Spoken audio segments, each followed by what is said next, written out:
বিসমিল্লাহির রহমানির রহিম। সকল প্রশংসায় রব্বুল আলমিনের, যিনি আসমান সম জমিনের মালিক। আসসালামু আলাইকুম, আশা করি সবাই ভালো আছেন। আজকে আমি আপনাদের কাছে মোহাম্মদ কাসিম ভাইয়ের প্রথম রহমানি স্বপ্নটা শেয়ার করব। তো শুরু করা যাক।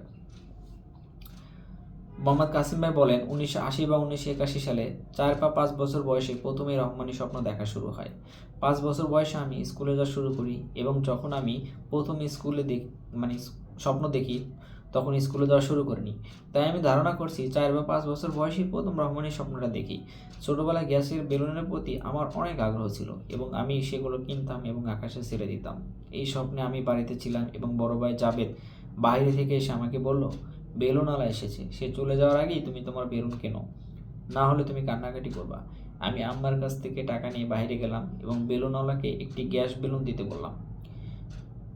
বেলুনে গ্যাস ভরার সময় বেলুনওয়ালা আমাকে বলল, কাসিম, তুমি কি জানো তোমাদের বাড়ির ছাদে একটি সিঁড়ি আছে যা সরাসরি আকাশে চলে যাচ্ছে?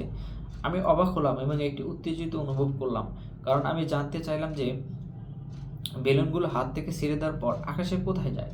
এটা দেখার জন্য আমি দৌড়ে আমাদের ঘরের ছাদে গেলাম এবং আমি এত বেশি উত্তেজিত ছিলাম যে আমি বেলুন নিতেও ভুলে গেলাম। আমি যখন ছাদে গেলাম তখন সত্যি সত্যি সিঁড়ি দেখতে পেলাম, লাল রঙের ইটের তৈরি, মোগল স্থাপত্যের মতো দেখতে, চক্রাকারে আকাশের দিকে উঠে গেছে। আমি সিঁড়ি দেখে খুবই খুশি হলাম এবং সিঁড়ি বেয়ে উপরে ওঠা শুরু করলাম। অনেক উপরে উঠে নিচে তাকালাম। ঘরবাড়িগুলো খুব ছোট মনে হয়েছিল।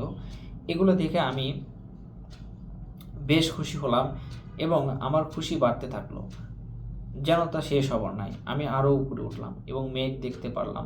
এবার আরও খুশি হলাম। তারপর হঠাৎ আমার মনে হলো আমি ক্লান্ত হয়ে গেলে নিচে নামতে পারবো না এবং আম্মা আমাকে খুঁজতে হয়রান হয়ে যাবে।